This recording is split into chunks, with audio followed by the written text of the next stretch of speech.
All right, good morning and welcome into another edition of Catching Up with Tommy Mac podcast here on 1010XL's podcast platform in the 1010XL podcast studio. Of course, on the 1010XL app, 1010XL.com, live on Facebook, share it over to YouTube, share it all over the place where you watch and listen to your favorite podcast. My show brought to you by Team Tommy Mac. I got two of them representing right now. Carpet Man Flooring, of course, and J-Dog, Junk Removal and Hauling. Please check out TommyMac.net. You'll see all of the sponsors who I'll name in just a little bit, but you'll check out, you'll see their logo, hit it, goes right to their website. Fantastic stuff. You can learn all about them on top of what I tell you. It's a Tuesday morning. A lot of big news around here in Jacksonville, of course, breaking yesterday with Tony Boselli being the new executive vice president for the Jaguar organization. Super Bowl week just started. Day one, or the first night, was last night. And we're also going to just kind of talk about this situation here in Jacksonville and a little bit about the Hall of Fame, because I wrote down the list last night. I think Freddie's got a good shot at this, man. I think he's got a really good shot, but we'll go through it and we'll talk about all of that and more. Before we move on, though, let's welcome in Grammage, the one and only. What's up, Grammage? How you doing? Happy Tuesday, sir. Anybody calling you Grammage out there? Because I had a question from one of the audience the other day about Grammage and how did he get his name. Pretty funny. If people listen to the show and they see me, they'll call me Grammage. They'll call you Grammage. Yeah. Good. So how you doing? Everything good? Yes, sir. Not bad. Good weekend. Yep. It was my fiance's birthday yesterday, so we went to Savannah over the weekend. Oh, nice. Savannah's great. Oh yeah, absolutely. Hit some good restaurants, got some good food, some good drinks. Good. It was just kind of a quick day trip type of thing, but it was fun. I was so my oldest daughter was around, my Avery, my wife and other two in Orlando kicking ass for Nancy Dance Studios for their dance competition. And we went out Saturday. We started at Sliders, had a couple beers on the outside bar, had a 12 raw oyster deal. Went to Ragtime. For me, the perfect time. It was like 6:30. I could play pool. I got on the board. Ran the table for 3 games. I felt good. Then I lost. I'm like, all right, I've got my fill. And then we ended up at Monkey's Uncle for a little dinner at the bar and just hanging out. It was great. I think I was in bed by 9:30 on Saturday night. She went out. She's like, all right, Dad, I'll see you later. I'm going out with my friends. Yep. Go ahead. I've had my fill. It's good. But nonetheless, a great weekend. And then, look, big news yesterday with Tony Boselli being named Executive VP of Football Ops. I saw the Jags put out just his list of responsibilities. They're quite extensive. But in the overall, I think it's just we're all in alignment. We've heard that before, so they're all going to get in alignment. We're all going to answer to Shad Khan, which that's cool. I think it's I said it yesterday. First of all, I congratulated Tony. I think it's awesome for him and his family. I mean, this is a great gig. You kidding me? This is awesome. And who better? There's no one better right now. I mean, come on, the first pick ever, first Hall of Famer. He's an executive. It's like Elway, with Denver. I get it. It's great. It's for at the very minimum, it's great PR, right? You're bringing one of your own back in and giving him a significant role. He's got, I think a lot of people, I was listening to the radio yesterday, the XL Primetime. They're talking about, Tony's going to, be, giving him this, giving that. And I'm like, man, I don't think he's going to go up to Josh Hines Allen and be like, come on, man, you got to play better. You got to. What are you doing out there? I don't think any of that's going to take place. And quite frankly, you and I, Grammage, were talking about just briefly, and I totally agree and was thinking the same thing. Like, he should do nothing on the field. Nothing. Just watch. Now, in the hall, in the locker room, in the weight room, yeah, he's going to build those relationships with the players, as he should, right? Because he just wants to make sure, hey, man, everything's cool. Are you good? Just know you can come to me if you got a problem. You need something different, or you want to talk about something. Those are going to be important relationships. But on the field, let's keep him off of, going down to the O-line and teaching him how to block. I don't think that is where and I don't think it'll be there anyway. I don't think that's what he's signing up for. But, look, I love Tom Coughlin. I love what he did for us in 2017, but he should have been an executive, not an executive/coach teaching guys up on the field. I think you get a little misconstrued and / GM basically too. Yeah. Yeah, the GM shouldn't be teaching nobody either. But they got to develop relationships, Well, but I'm saying, like, when Coughlin was here, Dave Caldwell was the general manager, but Tom Coughlin was in charge of a lot of their big picks. I mean, like, he was with the free agency and I think the early draft, but I think Caldwell had a significant role still within the trio of him, Marrone, and Coughlin. I think he did too, but I think they answered to Coughlin, though. I think that was the difference. Do you remember when they drafted Leonard Fournette? Is that correct? I'm sorry to interrupt, and I do. I think Marrone and Caldwell answered to Coughlin. I believe so as well. I don't know if that for a fact, but I think so. I believe so as well. This is different. Yeah. Tony's not that. He's made it very clear. He's like, look, we're all part of it. Yeah. We're going to align to the owner and what he wants. Do you remember when they drafted Leonard Fournette? I do. Number 5 overall, I think. 4 or 5, something like that. When they picked him, I think the second person to grab the phone and talk to Leonard was Tom. Yeah. And Tom was like, "Hey, what's going on, man? You healthy? You good?" Like, and like, it was like a coach would speak to him, or a general manager. Yep. And it's like to me, that person's role needs to be a little bit removed from that. You should. Yeah, being in the trench, define it. And I think it is with Tony. I don't think Tony's going to be as hands-on as people think he's going to be. But I would expect him, to make sure that, they look. One thing Tony will be really good at, he'll bring in the right kind of people, right kind of guys, that have the motor, that have the want, that have the maturity to be a true professional, to do all the extra work, to work hard, set an example in a way, all those things that matter. He'll be really good at that. Now, devil's advocate, you're sitting there going, okay, Chad, this is like biggest hire of your career, in my opinion. You got a first-year head coach, first-year DC, first-year EVP.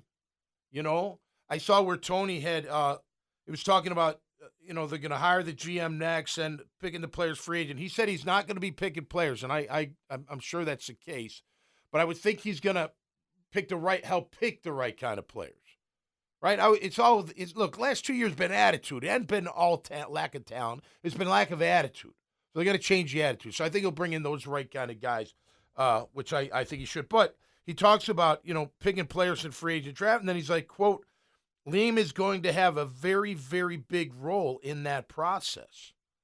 And I'm like, oh, okay. I mean, you're putting a lot on a first-year head coach that's never done it before. You know what I mean? Like, why is Liam Coen getting that kind of, clout already? Now, I get it. You want to have a say in who you're bringing in. You want to hire your own staff, and he is. Looks like they're trickling in, which seems, looks fine on paper. I like that Ron Rivera was in town last weekend, but I hope somebody in a senior kind of role comes in because Liam's going to need someone to talk to. And maybe he has somebody. It might be his dad. Who knows? But he needs a coach, a head coach that is coached in the National Football League as a head coach as a sounding board. I agree. It's like a board of directors for a CEO. You go in front of the board of directors and you guys talk about things. This is what's got to be better. This is what we're really good at. Those types of things. And how to handle certain situations. So whoever that may be, maybe it is Ron Rivera, maybe it's somebody else, but I do think Liam's going to have somebody like that he can trust and ask questions about what, certain situations that will come up. Someone that people know, people respect, has been around the block, has experience, has been in his shoes before. Yeah. Ron Rivera, whether it's him specifically or someone like him, is the perfect person. Yeah, I agree. And just to, keep it all sound, keep it all level. And nothing wrong with that at all. Dale writes in he likes the DC. I like them all right now, but they got to win too. Tony can't just be a yes man. I mean, that he can do whatever he wants, but I'm going to critique the organization like I always do, and hopefully it's in all positive ways because we're winning. I like the DC too, but to your point, we all liked Ryan Nielsen a year ago. Time. Remember early, like first day at camp, when at least my first day watching Ryan, I was like, And I thought he'd yell more. Yeah. He didn't raise his voice during camp at all. Hardly Yeah. at all. Which, not that you have to, but I think you kind of need to as a defensive coordinator. Like, you got to be that high-energy guy. So, look, can Campanelli do it? Yeah, he can. Or he could. But Willie, we don't know yet. I don't know. I mean, look, I think it's great. The new beginning, the new reset. You got your Hall of Famer in the executive booth. You know, it's good. It's all good, positive stuff. But I can't sit here and be like, yeah, this is, man, here comes the Super Bowl. I hope so. I hope so. We're going to find out. You know, we're going to find out hopefully quick. They say they can turn around quick. And again, this isn't a rebuild. It's been very, and it can't be. How can, when you got your QB, you got your pass rushers, you got your tackles, although I would upgrade. You got your number one wide receiver.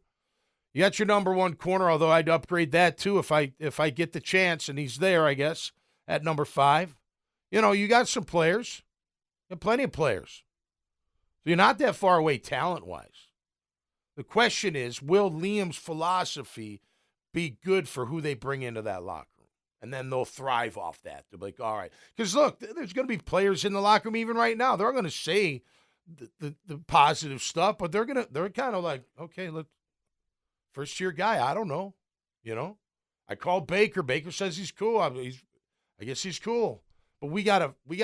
How do you're not going to walk into a room full of guys just trusting you right off the bat. And that would go for any coach, for the record. A more decorated coach would have more trust, I guess. But a newcomer coming in, you know. I see him making the rounds. I saw a picture with him and a couple of players at dinner or outside of a dinner restaurant in PV, great Anejo, which is a great spot. So he's making the rounds. He's getting to know his players. It's good. It's a good thing. But they got to win. And we got to win now. You know, there is no tomorrow, especially when, 2 years from now or a year after this season, the seats will be limited. Then they're gone for a year. Be nice to get off on the right foot, and then come back in 28 with a winning team that's been to the playoffs already. Wouldn't that be great? Brand new stadium, a playoff team. Maybe 2 out of the 3 years they go to the playoffs. Wouldn't that be fantastic? But they got to prove it. So we're going to let them listen, open arms, open mind. I'm happy for everybody. I think it's great that everything they've done, and now it's just like, let's go. Now you got to prove it. Just like everybody else, right? We're no different. You got 3 years to right the ship,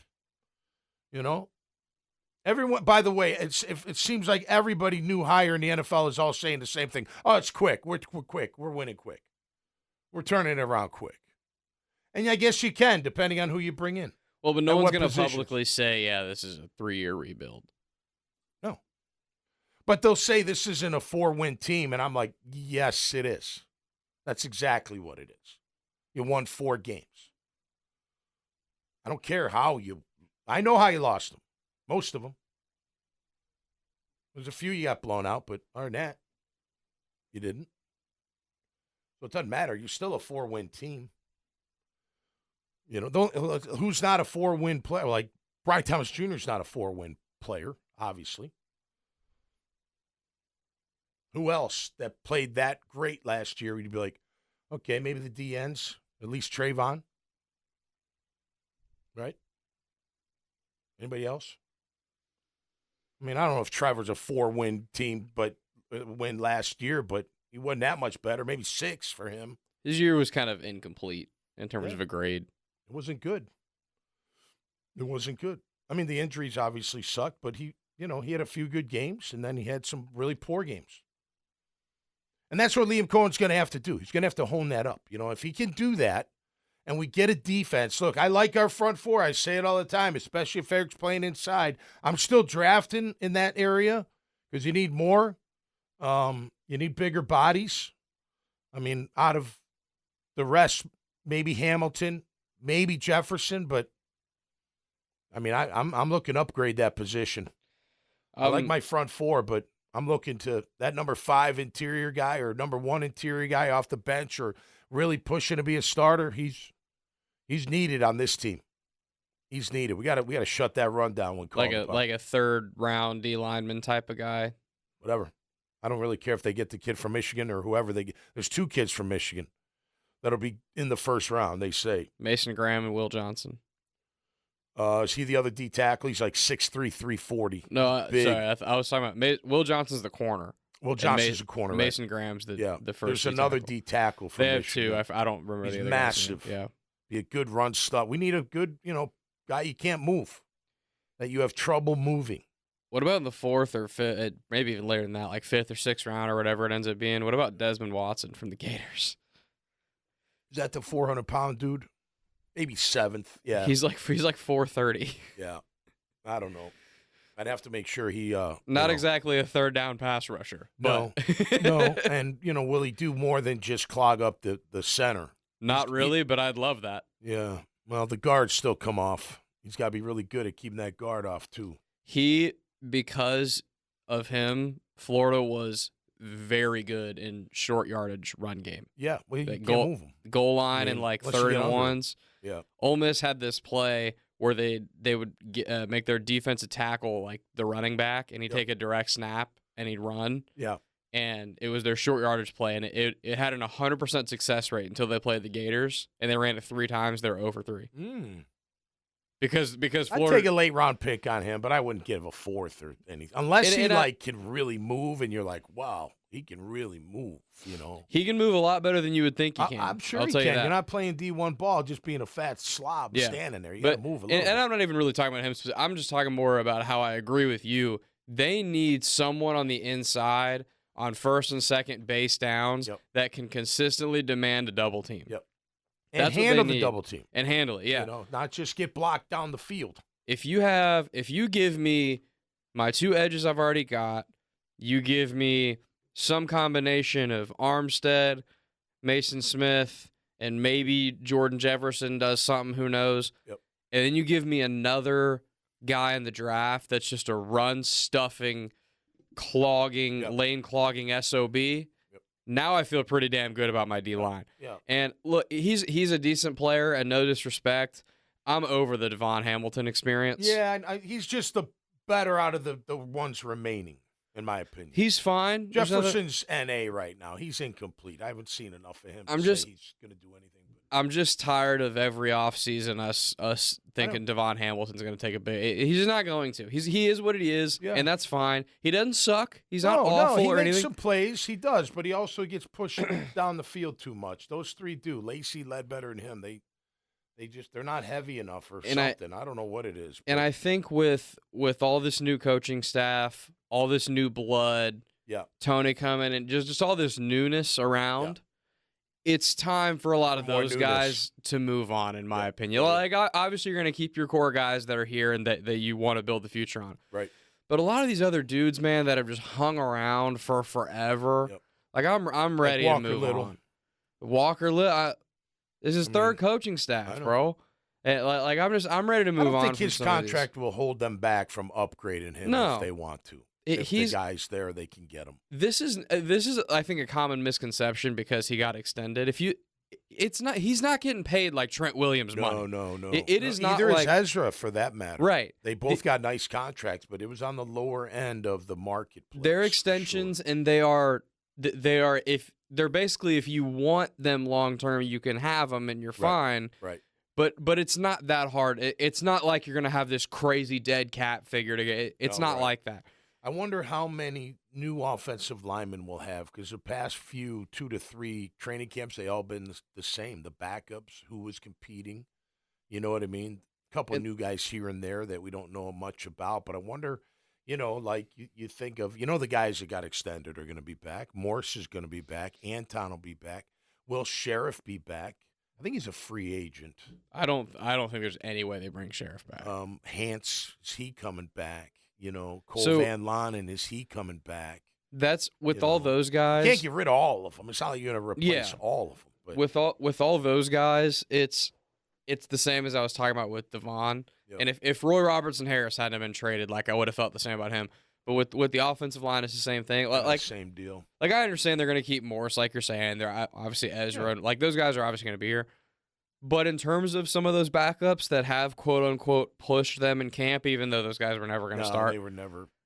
Blake Hance, Cooper Hodges, Van Lanen. Yep. Like I'm just kind of over the experience of those guys. I want new blood. Well, and I want like a left tackle for Walker. I want it to be like a second rounder that could really unseat him. But a beast of a player. Well, look, again, if they're running a different type of scheme, then we're going to have different kind of players. You're going to need them. You're going to need different kind of players if you got to move people out of the way rather than get them running and, get them off balance and that kind of thing. But it'll be interesting how they do shape. How much turnover will there be in the Jaguars in 2025 in terms of the players? Super Bowl 59 still at a Chiefs laying down 1.5 points. The over-under at 48.5. I'm not – listen, I'll tell you what. I'm going to make my own touchdown parlay. I'm not doing the preset ones ever again. I think that was fixed. I really, really do. The last one, all we needed was Kelsey to get a touchdown in the AFC Championship game, and Mahomes barely looked at him all game long. There's no way that they took him out of the game plan. There's just no way. I think the fix was in. The payout was going to be too much. I was on the small end. You put in more than me. You would have had even a bigger payout. So I'm not doing any of the preset ones ever again, like anytime TDs, because they'll suck you in, and it's like Pesci said in Lethal Weapon, they'll bump you at the drive-thru. That's what the Hard Rock bet does to you. You think you're going to win, like, oh, here it comes, and then boom, poof, shh, just gone. And smell you later goes your money. So, but I'm going to make my own because I don't think they can control that as much. You know what I mean? I know that's a little conspiracy, yes, but I don't care. There's no way that Jason Kelsey doesn't even have a shot at it. Didn't even get a shot at in the red. Nothing. Didn't even look at him. Hardly at all. So, anyway, that's what I'm doing. By the way, Travis Kelsey comes out and says he is not thinking of retiring, even if they win another Super Bowl. He has been doing stuff in the offseason. I think he's trying to become an actor. It looks like he's got some cool roles. So good for him. But, I mean, why not? Keep it rolling as long as you can, man, right? 35 years of age, so that's a long time to play in the NFL. But he can still get it done, especially in the big games. We'll see how they target him. I bet you they target him a ton in the Super Bowl. I bet you he's a big part of that offense. This is Kelsey you're talking about? And needs to be. Needs to be. I think, I mean, my gut keeps telling me KC, there's just no way they're going to lose. But, man, I think Philly's going to give them a real run for their money. Vegas does, too, with only a 1.5 line. You know what I mean? That's a low line. I'd have to put so much money on that to even, and I wouldn't. I just wouldn't. That wouldn't be my cup of tea. But a lot of money's going to be thrown at that 1.5.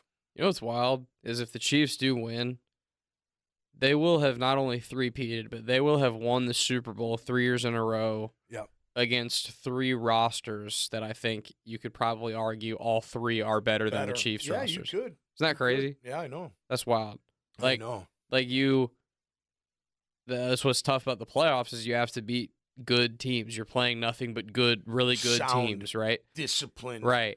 Physical football teams. And roster-wise, maybe not on defense, but I mean, other than Kelsey, man, it's the same thing they're throwing to Juju Smith-Schuster and Hollywood Brown and these are not. This is not exactly. Will get going. Right, but tough interior O-line, man. Those two guards in center, really good. But even still, I mean, Pacheco's not Saquon Barkley. No, but he can hurt you. Hollywood Brown and Juju, they ain't Devontae Smith and AJ Brown.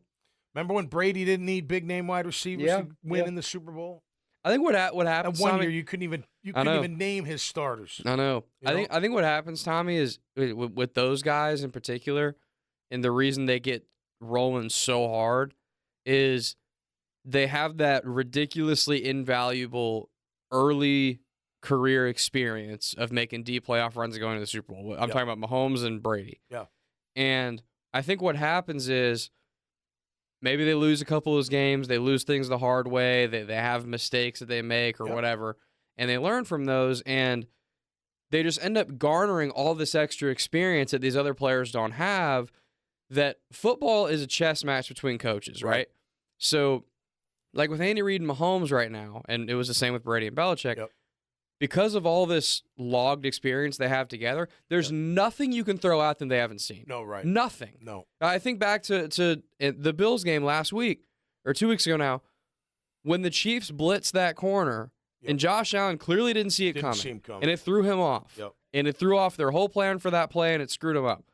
You can't do that to Mahomes. Yep. That never happens to him. Well, he never snaps the ball and is frantic and doesn't know it. It never he's prepared for everything. Well, like Brady and like others, Mahomes, that's his system now, Mahomes. Yeah. You know what I mean? Like, that became Brady's system. Manning had his own. Like, by the time he was done, for years, that was his system. He was calling plays at the line of scrimmage. You know what I mean? That's what you want for your franchise QB, that the system becomes his system. The coaches don't change. The system don't change. You know what I mean? We bring in different players, but this is who we are. This is what we do, and now you know exactly what to do. You know, but the trust is there. And another thing, like, you think of just those two guys alone, if they weren't in the Super Bowl, they're in the AFC Championship game pretty much every year. Yeah. So you look at Mahomes, like, Super Bowl win, AFC Championship loss, Super Bowl loss, AFC Championship loss, Super Bowl win, you know what I mean? It's like at the top the whole time. There's not like, I had a 3-13 year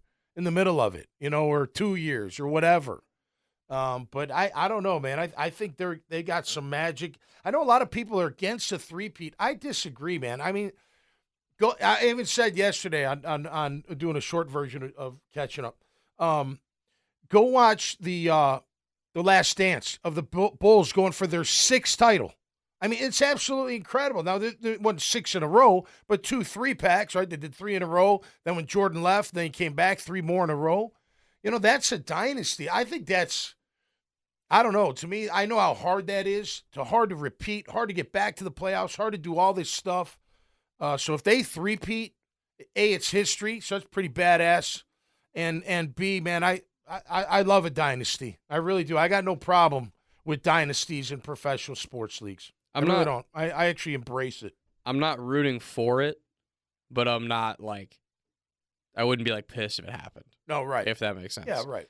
And we talked about it last week. Like the refs thing, like people complain about the refs. Yep. That bothers me because it's like, bro, they're not where they are because of the refs. To act like they are is just, that's just so like disingenuous, and it just shows such a lack of like knowledge of what you're watching and why they're winning.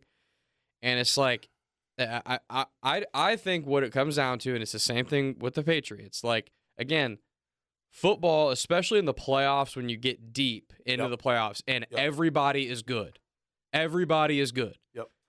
Every game is a chess match.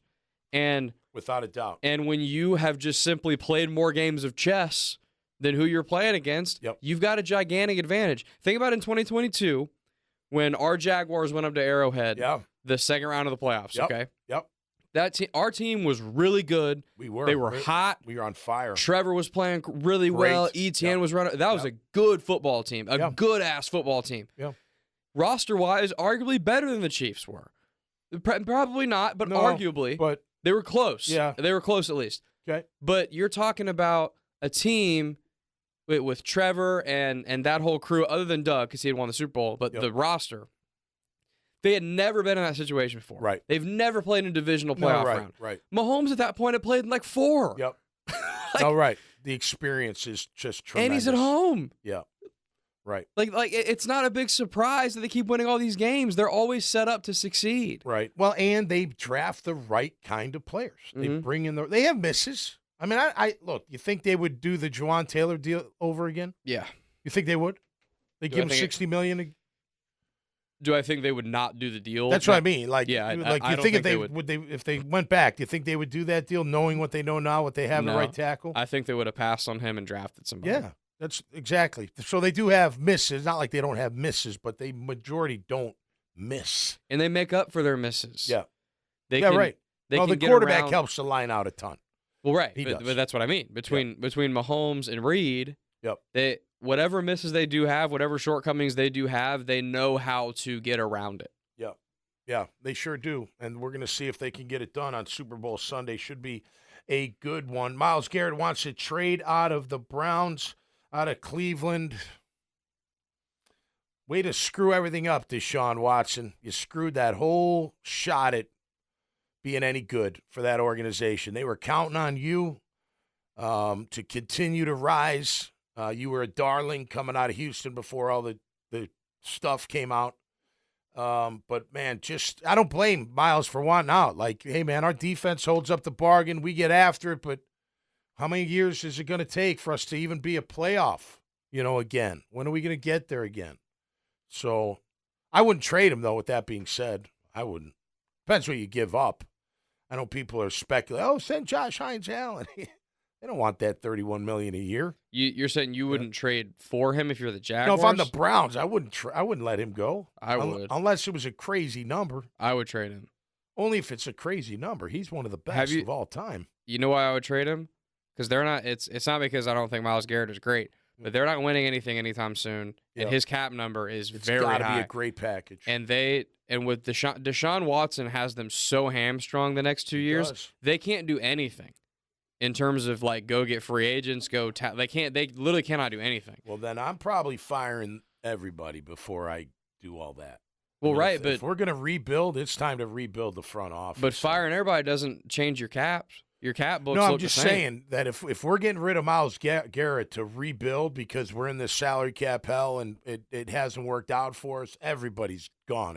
If I'm the owner, I agree. Like, get out. But you're a bunch of idiots. But this is the owner's fault. It is the owner's fault, but he's not going to fire himself, so he's got to fire everybody and start over. So that's a rebuild. Yeah. I mean, tear it down to the bones if you do that move. That's what you're saying. Like, all right, you're right.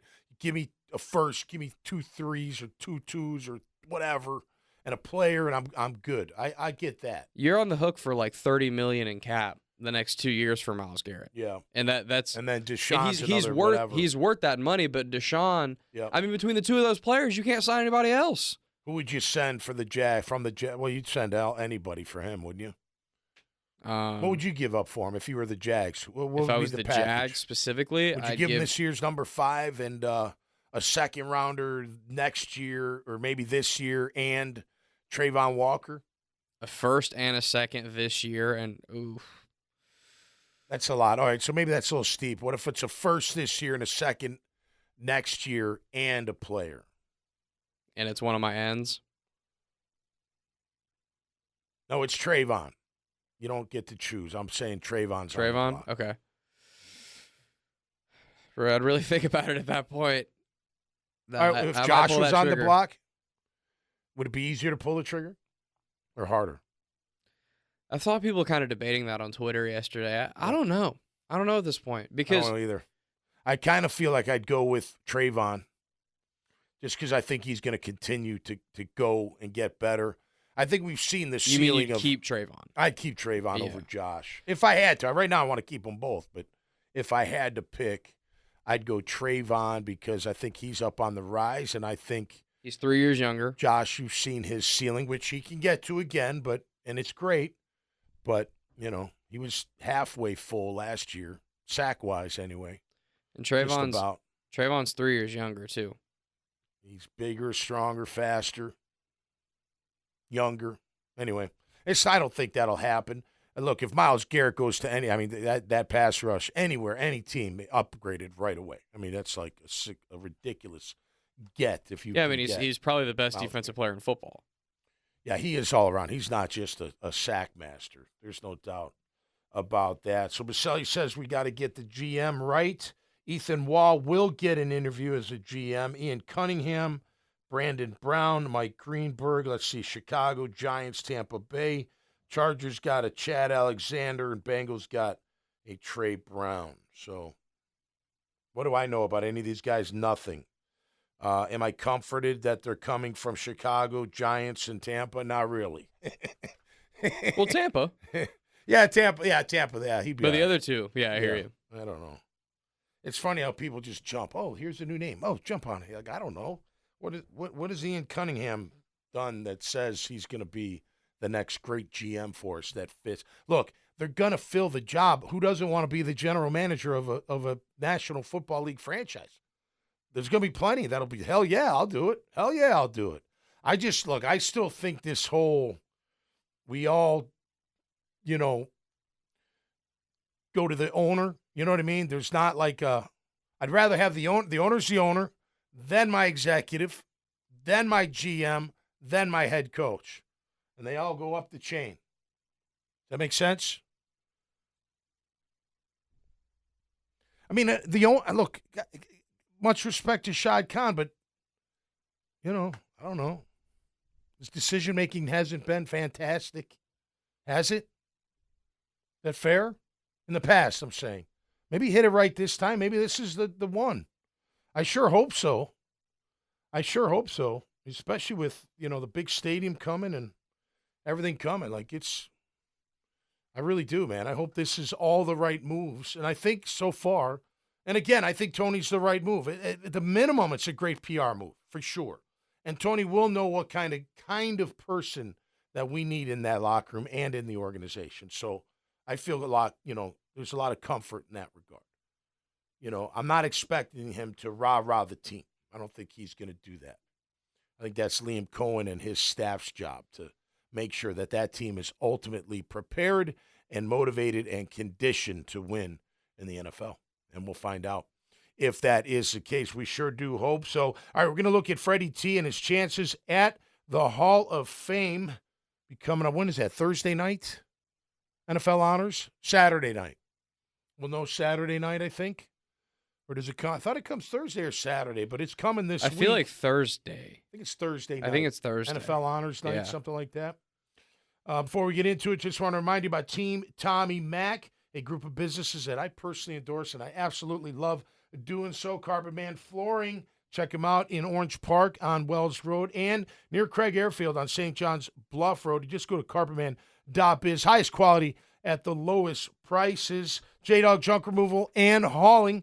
They'll take care of your construction debris. They'll also pick up your quote-unquote junk and refurbish it and get it ready for families in need that are veterans. They are looking to hire more veterans. Go to jdog.com. Morgan & Morgan. Hey, if you get injured out there, you know who to go to. You go to forthepeople.com. They're the largest for a reason. They got so many resources. They will take care of you from soup to nuts at Morgan & Morgan. Fields Cadillac. Hey, man. Comfort and performance and luxury. That's what they bring to the table down in St. Augustine and on Blanding Boulevard right there at I-295. Fully gassed, hybrid, or EV. They got it all for you at Fields Cadillac. Chris Lucero's Bail Bonds, the number one name in the bail game. 904-822-2245. Hey, man, if you get thrown in the clink, he'll get you out in a blink. 24/7, that team is ready to help you or a loved one out. Plug that phone number into your contacts, please. You never know when that may be needed. Azar Sausage, third generation company right here in Jacksonville, homegrown and down home. The best sausage simply that you can have. I tell you, it is absolutely fantastic. Whether in your favorite dish or in a bun, Azar Sausage is the one, located in Winn-Dixie and other fine grocers. Heading over there today to see the fellas and to say my monthly hello. And Newmark Phoenix Realty Group, the number one commercial real estate firm right here in Northeast Florida and beyond. All commercial, all industrial, retail, office, investments, and development. Make sure you check them out at phoenixrealty.net or call them at 904-399-5222. Salt Air Inn and Suites Boutique Hotel with concierge service. That's right, 4 blocks from the beach, 2 blocks from all the action in Atlantic Beach, part of the Atlantic Beach Town Center. Make sure you check them out and stay at some high quality and get that concierge, man. They got everything for you, including bikes, chairs, umbrellas, surfboards, you name it. They got it for you. Family Tradition Specialty Foods. Make sure you go to that website and get the best hot sauces out there. Coconut Joe's, that Pineapple Ghost, that Sriracha. They're all good. Mango, garlic Parmesan. They are absolutely fantastic. That's the hot sauces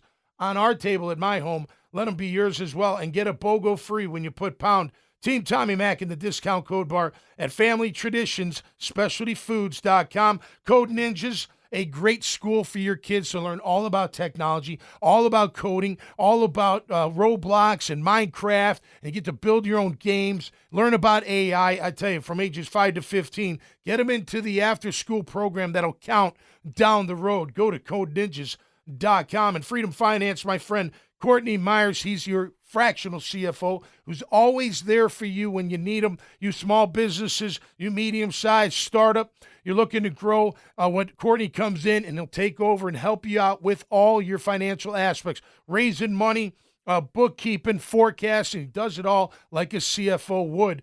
Make sure you check him out at freedomfinance.llc. Thank you to 1010XL as well, being part of the family. A real quick reminder, Dad Bod's hitting the stage at Iggy's patio and out on their patio at the Iggy's Bar and Grill in Fruit Cove. I hope to see you all out there this Saturday night. All right, so Freddie Taylor, another second time being a finalist in the top 15 of the NFL Hall of Fame. This year, he's the only running back that is in the final 15. And as I look at the list, it's a good list. It's a really good list. And there's a few first ballot for sure. Look, I think he's got a chance, though. I think he's got a chance. So let's go through them. Kuechly, Eli Manning, although if Eli doesn't have the Super Bowl victories, he's not in the Hall of Fame, in my opinion. Is that fair? That's part of the repertoire. What do you do in the biggest games on stage? Well, he played pretty well in those Super Bowls and beat Tom Brady. It was big. That was big. But other than that, is he a Hall of Fame QB in your opinion? Grammage, you want to chime in? It's borderline. I'm not saying he's not, but first ballot, I don't know. Without the Super Bowls, he's Phillip Rivers. Without the Manning name, what is he? And the Super Bowl. You know what I mean? That's part of it. But whatever. I like Eli. I like him and Peyton together. They're funny. But that's probably like he did win the Super. Like he did win. I know. And that's like how are QBs judged. How many rings they have? Should they be? I don't know. Should it be MVP? Should it be rings? You know what I mean? What's absolutely shameful is that his head coach of those two Super Bowls is not currently in the Hall of Fame. That's a good one. That is embarrassing. The NFL should be embarrassed and ashamed of themselves that Tom Coughlin's not in the Hall of Fame. They should call an audible and be like, all right, Eli, sit this one out. Tom Coughlin's taking your spot. He beat Bill Belichick in the Super Bowl twice, including an undefeated team. That's right. And he has 2 Super Bowls, and he's not in the Hall of Fame. That is ridiculous. That's right. Ridiculous. That's right. Good call. All right, who else? Who's going to be a first? Terrell Suggs, first time around. He was a beast. He's got to be in there. Is he a first ballot, though? He's got 130 sacks, I think. I mean, he's up there in the total sack department. I mean, if we're judging quarterbacks by Super Bowl rings, what do we judge pass rushers? Yeah. I thought he was a beast. He's obviously a beast, but a lot of beasts aren't first ballot. Okay, let me go through the list. Okay, you're right. Let me tell you who's above Freddie. Or you tell me, like, you taking Freddie or this guy? Eric Allen, the DB from Philadelphia. Fred. Jared Allen, the defensive end from Minnesota. Jared Allen was really good. He was really good. I think I still go Fred, though. Okay, I would too. Willie Anderson, left tackle for the Bengals, been trying to get in for a while. Willie Anderson was a beast. He was, but it took Boselli a while. Fred. Good call. Jahari Evans, guard. Fred. Antonio Gates. He's got to be in. He was a game changer. Gates. Yeah. Gates. I mean, you got to have Gates in there. He was a total game changer at tight end. Torrey Holt. He's got Super Bowl. Jaguars legend, Torrey Holt. I'm still going Fred. That one's really tight. Man, Torrey Holt was really good. He was. All these guys are really good. I mean, come on. They're some of the best of all time. That one's hard. Okay, put him on hold. Luke Kuechly. Kuechly's a first ballot. Eli Manning. Eli. Because of the Super Bowls. Because, you can't change it. Like, you could say Fred had a better career, but not the Super Bowl victories. Yeah. You can't. That's how they measured. Steve Smith, Sr. Steve Smith. He was a beast. How about Steve Smith compared to Torrey Holt? Steve Smith. Okay. I like Steve Smith a lot. Terrell Suggs, we already commented on him. Who would you take, him or Fred? I'd take Fred. Okay. Personally. Adam Vinatieri. I think Vinatieri is a little bit overrated, to be perfectly honest. So I go Fred. How can kickers be overrated? They're like, it's just them. Because with Vinatieri, I feel like he was a good kicker and he was good for a long time. Good in the Super Bowls. But he just happened to be on really good teams, so he had kicks in big moments. he won the Super Bowl against, who was it, the Panthers? Right, but that's what I'm saying. If Adam Vinatieri played on the Dolphins his whole career. Okay, he wouldn't be in. Well, Super Bowls matter. They do. Okay. But as a kicker, the reason you're in those like Eli Manning was the freaking quarterback of the team. The ball. I get it. You know what I mean? Right, I do, yeah. Vinatieri was put in positions and he made them. Well, the one was deep. He made one big against kicks. Carolina was 50, I think. Something. He made huge kicks. Okay. I'm just saying, I think there are kickers in NFL history that are better than Vinatieri, but he made big kicks. He made the big games. ones. So yeah. Okay. Reggie Wayne. Between Reggie and Fred, that's tight. Reggie Wayne, Steve Smith, Torrey Holt. For the Hall of Fame, who you going? Steve Smith 1, Reggie 2, Holt 3. Okay. Reggie over Fred or no? In comparison to Fred, I'd probably go Reggie over Fred, I think. All right. Darren Woodson, safety. Fred. Marshall Yanda, the finalist. Guard out of Baltimore. I don't even know who that is, so. He was a beast of a guard. He was like a Randall McDaniel type guard, that went to the Pro Bowl every year, all pro. So look at it from that aspect. You tell me Fred don't have a great shot to get in? It depends how many they keep. What they do last year or 2022, we're looking at it. 6 players and then 2, is that it? 6 players and then 2 coaches, kind of owner, coaches, whatever. Yeah, this guy right here, I forget his name. He's Art a ref. McNally. The McNally guy's a ref, right? Yes. And then Vermeil's the coach, Vermeil. and then the rest are players. 1, 2, 3, 4, 5. Yeah, so 6 players. So 6. Let's go 6. Okay, top 6. You're going to go Steve Smith, Kuechly, Manning, Gates. Wow. There's 2 left. So, yeah, he's still, Reggie Wayne or Fred, Terrell Suggs or Fred. I think Fred's getting in, man. Marshall Yan is a really good guard. They may, I don't know if they want a guard in there. I have no idea. Fred deserves to be in there. The benefit I think Fred's going to have this cycle with a lot of these guys are younger than him. Right. And the Hall has said that with the exception of guys that are like clear first ballots, a lot of voters for the Hall of Fame have said that they do prioritize guys that have been waiting longer. Yeah. They have said that that's a thing. I don't know if it should be that way, but it is. Well, Freddie's a 6-time semifinalist. This is his 2nd time as a finalist. That's what I mean. Like Fred's been knocking on the door for a while. Who's coming in next year? Any ideas? I'm not sure. See, that's when you don't, you've got to worry about those kind of things. Like first ballot guys. Like if Kuechly wasn't there this year, you may be in. Because I want to say in terms of running backs, it's next year, the year after, Adrian Peterson's coming down the pipe. He's a first ballot. That's what I mean. So, like in terms Freddie of deserves the Hall. He was special, so damn special. To the first point you made, a year where you don't have other running back competition, like that's going to be tough to come by. Like a year that kind of sets up like that is going to be tough to come by in the future. Yeah, and will it hurt him? He didn't make it when he was the only running back left. You know what I mean? Does that hurt him down the road? Yeah.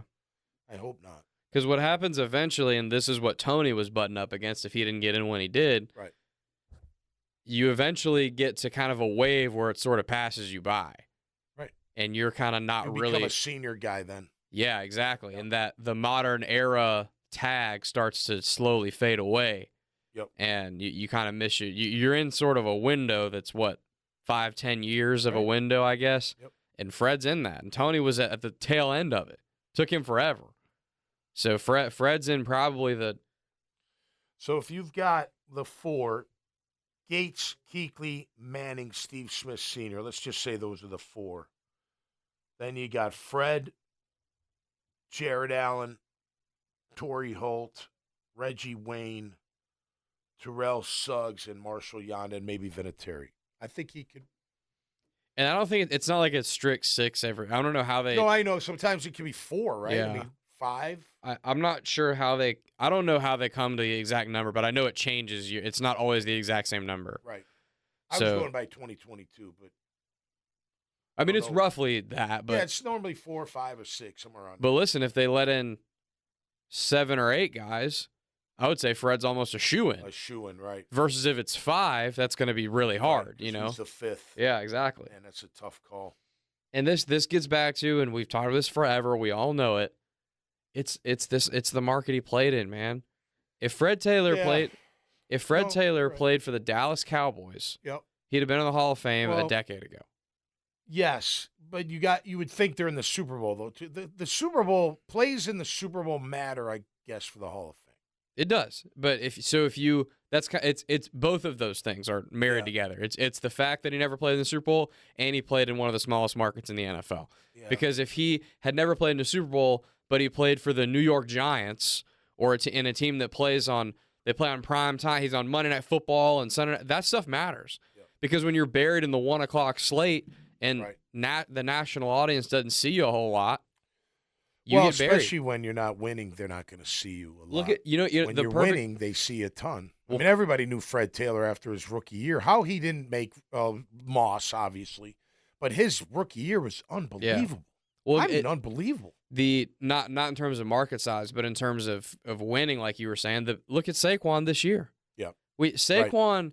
It's not like Saquon got any better than he's been the last couple of years. The team was a lot better, but with Saquon the last few years, like we all know how great he is, but he gets like forgotten about because he plays on this team that doesn't matter. Yeah. And in December, when all these other teams are playing meaningful games and competing for playoff spots, and his team is already thinking about mock drafts, you're not watching his games. Right. Versus now he's going. Right. Now it's like we're talking about Saquon versus Derrick Henry. Right. Like that's how much the conversation changes. If you said that a year ago, people would think you're insane. Right. And that happened with Fred. Because not only was it a small market, but a lot of his teams later on in his career weren't winning a whole lot. Right. Even when he went to New England. Right. Yeah. So, and that, again, if he's on a bigger market and they're winning more, even if he doesn't get the Super Bowl, if he's playing on Monday night and Sunday night all the time and a nationally televised audience more often. Well, you'd make more Pro Bowls, which, again, that goes back to my argument. I don't think Pro Bowls should count in the Hall of Fame. They shouldn't. I agree, but they do. I know, but they shouldn't. Should be all pro. How many All-Pros are you? That's the best of the best. And I think not a popularity contest. And I think Pro Bowls, if anything, too, even if they didn't count at all, there's still a microcosm of like the marketing of the player still, right? Like Fred getting, what was it? It was 1 Pro Bowl he got or 2 or something? I think 2. That's maybe 1. And when he's obviously way better than that, right? But that's another microcosm of a lot of national audience and people that vote on this kind of thing just didn't see him a whole lot. Well, and a lot of those running backs were pretty darn good back then. You know, that were like Sean Alexander had 22 touchdowns one year. You know, that's crazy. It's a massive season. Yeah. Of course, he's going to the Pro Bowl. You had LaDainian Tomlinson in his prime. He's a pro. You know, I mean, he's so well known. You know? Eddie George early in his career. Eddie was there. In the AFC, Jerome Bettis, Priest Holmes for a couple years. Mm-hmm. You know, Jamal Lewis for a couple years. Yeah. So he, you know, and it was a different game. You know, everyone pounded the rock back then and did play action pass. Some teams did West Coast, but not like they do today. You know what I mean? It was line up and smash and fake them out and throw it deep or, you know, throw a completion. So, anyway, I think he's got a great shot getting in. He totally deserves it, in my opinion. And, again, I would just go to former players that are in the Hall and say, hey, is Freddie Taylor a Hall of Famer? And they'd be like, yes. Like, okay. Then I go to the writers. You know, give them a say, too. And take those two together, mash them up, and figure out if he's worthy or not. He will hopefully get there. I think this year he's got a good shot at Ken. But you made a good point. Depending on how many they take, if they go 7 or 8, he's got a real good shot. If they go 5, he's got to beat out some pretty good competition right there. You know, he does. He does. Well, we wish him well, no doubt about it. We wish Tony Boselli well in his new role with the Jacksonville Jaguars, executive vice president. And now we will also hold his big ass feet to the fire if they don't win. So you got to win, Tone. Just because we're former teammates and friends doesn't mean I'm going easy on the team this year. They got to win, and nobody wants them to win more than I. There's no question. People want to win just as much as I, but nobody wants them to win more than yours truly, man. There's nothing better than the Jaguars winning in this city. It makes it so much more special when they do. All right, Grammage, thanks, buddy. Good job. Thanks to everybody out there watching and listening. We truly appreciate it. Go to TommyMac.net. You'll see it there. Go to the Jaguars YouTube channel, the 1010XL Jaguar YouTube channel. You see the show there as well and all over social media. Thanks so much. Peace and love out there. Stay safe. Be cool. Be cool and stay safe. We'll see you right here on Catching Up with Tommy Mac. Peace.